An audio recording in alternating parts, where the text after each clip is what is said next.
Hello and welcome to Fast and Factual. I'm Uttar Parekh and here are the top stories of the day. Israeli Prime Minister Benjamin Netanyahu has rejected conditions presented by Hamas to end the war. Hamas had demanded Israel's complete withdrawal from Gaza in exchange for the remaining hostages. However, Netanyahu rejected the proposal, saying this would hamper Israel's security. He said, and I quote, "I am not prepared to accept such a mortal blow to the security of Israel. Therefore, we will not agree to this." Families of Israeli hostages began a sit-in protest outside Netanyahu's residence yesterday. They raised banners and chanted slogans calling for the release of the hostages. They have pitched tents in the location and have vowed not to leave the place until an agreement is reached. In November, about 100 of the hostages seized by Hamas on October 7th were freed during a short-lived truce. More than 100 are still being held captive by Hamas. In Gaza's Khan Yunis city, injured Palestinians were rushed into the Nasser hospital following an Israeli airstrike. Footage showed people carrying injured infants to the hospital. Lately, Israel has shifted its ground operations to Khan Yunis and Rafah. According to Gaza's health ministry, more than 25,000 people have been killed and at least 62,000 have been wounded so far. The Israeli army released a video showing attacks on Hezbollah targets in Lebanon. The military said that strikes targeted sites including a military building and Hezbollah Operational Command Center. Meanwhile, the militant group said that 2 of its members died after an Israeli drone hit their vehicle. Their ranks were not revealed. However, reports say they were not senior members of the group. Top Iraqi army commanders visited the Al-Asad airbase in the western part of the country. This was after the airbase was attacked by Iranian-backed militias on Saturday.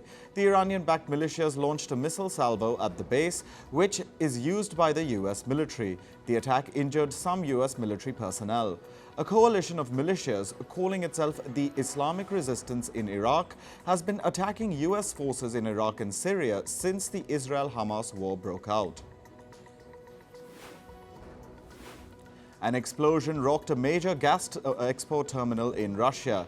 A terminal at Russia's largest liquefied natural gas producer, Novatek, went up in flames. Reports say Russian officials blame the attack on Ukraine. They say that the explosion occurred after a Ukrainian drone attack. Novatek said it has suspended some operations following the fire. Meanwhile, at least 27 were killed after a Ukrainian artillery strike hit the Russian-controlled city of Donetsk. This is according to the Russian-appointed head of the region. He added that 25 others were injured in the attack. Russia has called the attack a quote-unquote barbaric act of terrorism. A Russian private jet carrying 6 people crashed in a remote area of rural Afghanistan. However, the pilot and some of the others on board survived the accident. The crash happened in a mountainous area in the Badakhshan province. A rescue team has been dispatched to the area. Meanwhile, Russian civil aviation authorities said that a Dassault Falcon 10 with 4 crew members and 2 passengers had gone missing. In France, thousands of protesters, including undocumented foreign workers, protested near the Eiffel Tower. They were demonstrating against the country's recently approved immigration law. The law seeks to reduce welfare payments for foreigners and delay benefits such as housing allowances.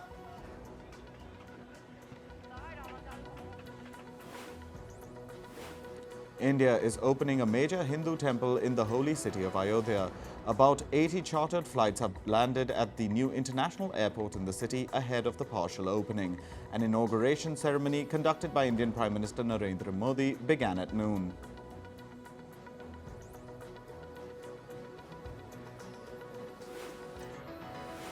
Republican lawmaker Ron DeSantis has dropped out of the U.S. presidential race. Following this, DeSantis endorsed former U.S. President Donald Trump. DeSantis was widely seen as a top contender for the 2024 Republican nomination. However, his support has been declining for several months. DeSantis' exit means that Nikki Haley is now the last challenger facing Trump in the Republican primary race. U.S. Secretary of State Antony Blinken has departed for a tour of 4 African countries. Blinken is scheduled to visit Cape Verde, Ivory Coast, Nigeria and Angola. He is expected to hold talks focused on regional security, conflict prevention and trade. Brutal cold weather continues to batter various parts of the U.S. Several states were given warnings of extremely cold wind. Michigan City in Indiana state received over 80 centimeters of snow. However, the U.S. Weather Department predicts that temperatures will be above average across the country this week. Strong winds and heavy rainfall from Storm Isha hit parts of the UK. Planes at London's Heathrow Airport were spotted landing unsteadily due to the weather situation. An amber wind warning was issued by the British Meteorological Department for some parts of the UK. Disruptions will likely continue through today. Meanwhile, over 114 flights were cancelled at Ireland's Dublin airport. Around 35 flights were diverted to other airports. Powerful gusts and torrential rain from Storm Isha battered several areas in central Ireland. The UK Met Service put parts of the west and northwest Ireland under red alert.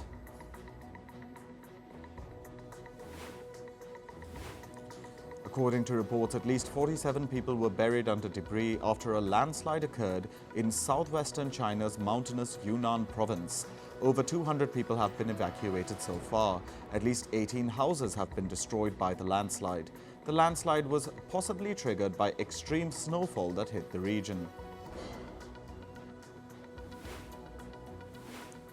The air quality in Pakistan's Lahore city continues to deteriorate. The city was seen enveloped in thick toxic smog.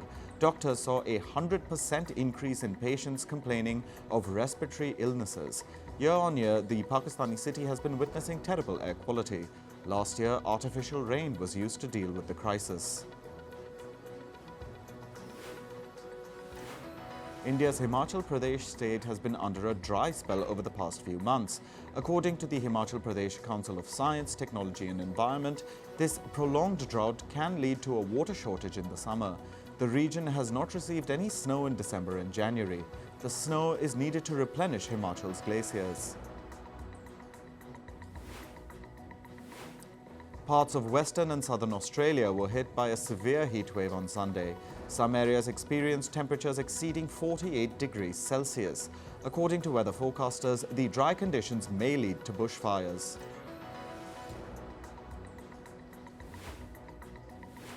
In Spain's northwestern region of Galicia, thousands gathered to protest against the government's mismanagement of plastic pellets. In December, hundreds of thousands of tiny white balls were discovered along Spain's Atlantic coast. This happened after a shipping container with 1,000 sacks of plastic pellets fell into the sea. Some people believe that the pellets may have toxic properties.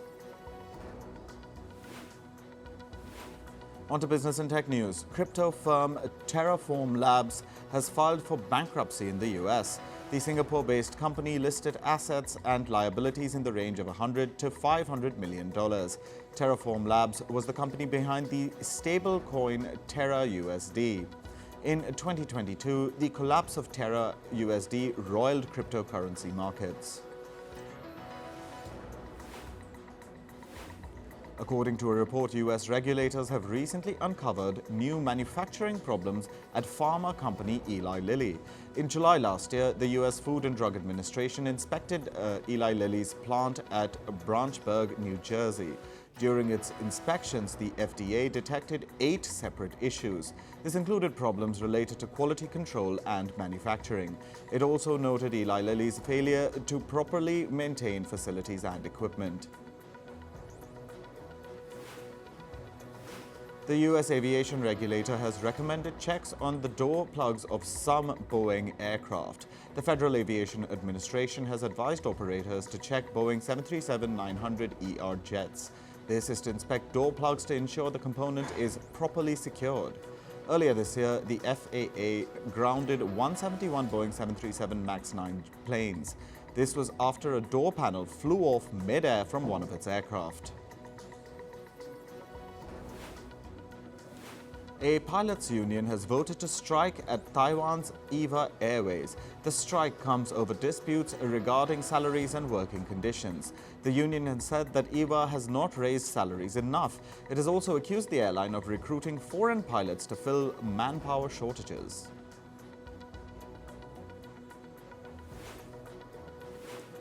Alphabet's autonomous driving unit Waymo is seeking to expand its driverless service in the US city of Los Angeles. It is seeking a license to fully operate its fleet in the city. As of now, it is only testing rides in Los Angeles. Waymo will also begin testing its fully autonomous passenger cars without a human driver on freeways in Phoenix, Arizona. American retailer Macy's has rejected a takeover bid from Ark House Management and Brigade Capital Management. Last month, the investment firms proposed to acquire the department store for $5.8 billion. However, Macy's has said that the offer was not financially attractive. The company's decision comes despite its struggles to compete against younger online competitors. Swiss Economy Minister Guy Parmelin has said that Switzerland and India have reached consensus on a free trade agreement. This comes after 16 years of negotiation. Parmelin travelled to India over the weekend to meet with his counterpart Piyush Goyal. He has said that the outline of a deal has been agreed upon. Officials are now working to finalise the details. China has asked heavily indebted local governments to halt some state-funded infrastructure projects. This is according to a report. Beijing's directive comes as it struggles to contain debt risks as it reels through a property crisis.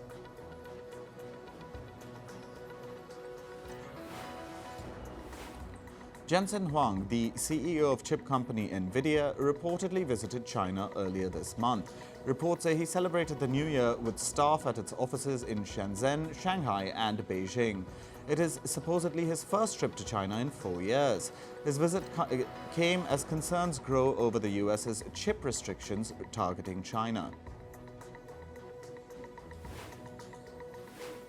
Microsoft has said that a Russian state-sponsored group hacked into its corporate systems earlier this month. The hackers gained access to some corporate email accounts.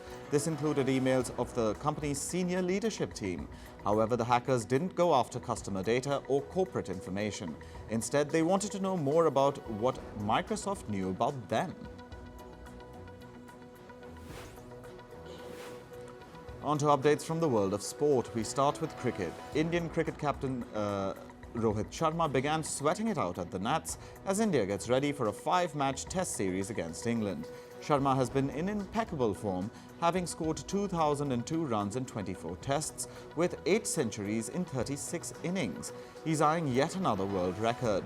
Rohit Sharma stands at 596s in international cricket and is just 10 maximums away from becoming the first player in the world to smash 600 sixes. The England cricket team has landed in India's Hyderabad for the Test series, which begins on January 25th. However, Harry Brook has withdrawn from England's Test squad, citing personal reasons. England have called up Dan Lawrence as his replacement. The loss of Brook could come as a significant blow for England, as it attempts to become the first team to win a Test series in India in over a decade.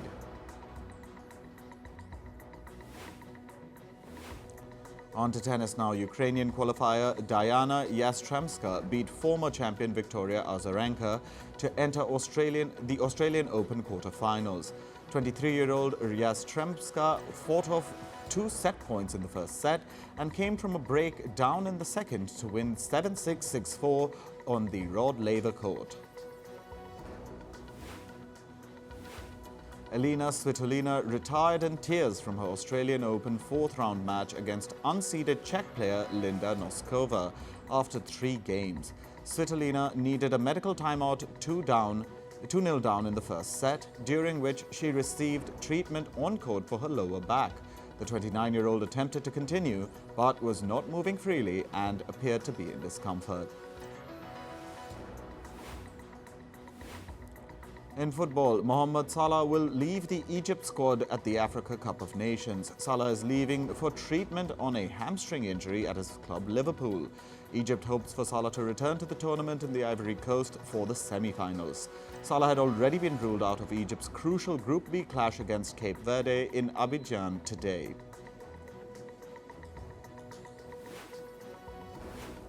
Artem Dovbyk struck a hat-trick in just 7 minutes, powering Girona back to the top of the La Liga table.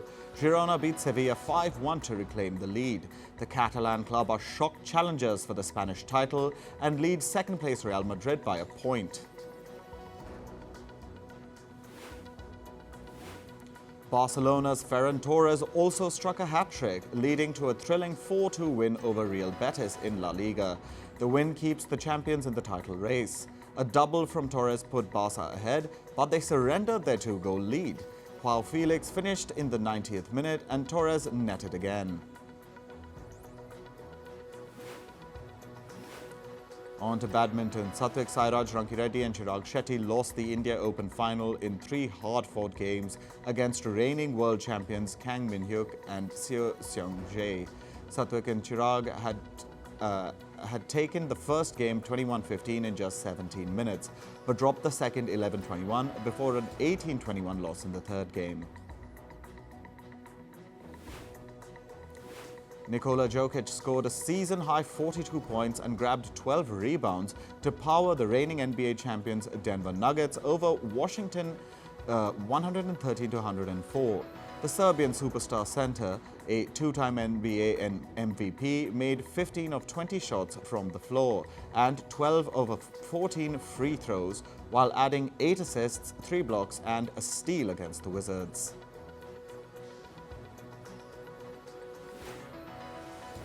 Reigning US amateur champion Nick Dunlap became the first amateur since 1991 to win a PGA Tour title, winning a back 9 showdown. 20-year-old Dunlap, a sophomore at the University of Alabama, sank the winning par putt from just inside 6 feet at the 18th hole to fire a 2-under par 70. Despite his win, Dunlap will not take home any money. As an amateur, he is ineligible for the winner's prize of $1.51 million.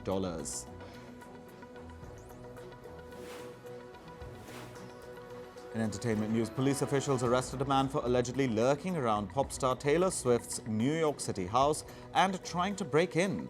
The police stated that he was attempting to open the door of her building.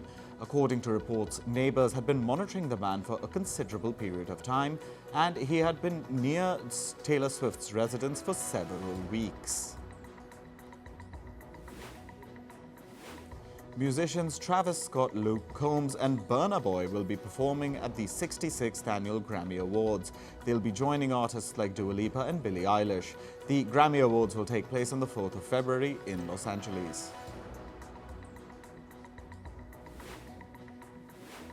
Singers Justin Bieber, Michael Bublé, Tate McRae and actor Will Arnett will be the celebrity team captains of an upcoming NHL All-Star game.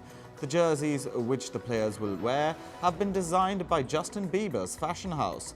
The proceeds from the game will be given to the NHL Players' Pension Fund and a charity organization. The upcoming NHL All-Star Game will take place on the 3rd of February in Toronto. A car ran over singer Zayn Malik's foot at Paris Fashion Week. The former One Direction singer then took to Instagram to share that he was fine. He says he owed the protection of his foot to his incredibly well-made shoes. Actor Ashley Park is recovering from a serious medical scare that hospitalized her. The Emily in Paris actor took to Instagram to share that she suffered from a critical septic shock. She was in the Maldives when a case of tonsillitis turned into a serious health scare. The actor wrote on Instagram that she is still processing and recovering, but that she is grateful. Los Angeles authorities have voted to declare Marilyn Monroe's house historic. Monroe bought her Los Angeles house just 6 months before she was found dead at the same property in 1962. A permit to demolish the house was dismissed last September. Dakota Johnson has called shooting for the film Madame Web absolutely psychotic. Shooting with so many CGI effects was a first for the actor. She says she has never done a film where the actor has to act in front of a blue screen. In Madame Web, Johnson plays the role of a paramedic who gets visions of the future. The film will release on the 14th of February. Actor Glenn Powell has spilled the beans about the upcoming Top Gun 3 film. He said that some fun stuff will be announced soon. The actor revealed that he's in touch with actor Tom Cruise and director Joseph Kosinski. According to reports, the upcoming Top Gun 3 will reunite Glenn Powell with Tom Cruise and Miles Teller. According to reports, the newly released Mean Girls musical has fetched over $11.7 million at the US box office. The film achieved this number during its second week. The movie's global tally has now crossed the $50 million mark. Mean Girls released on the 12th of January.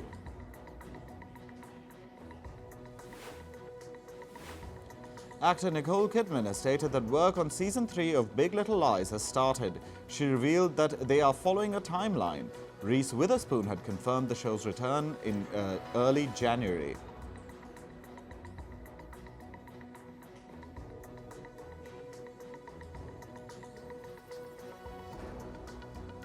That's all for this episode of Fast and Factual. Thank you for watching. Stay tuned to First Post.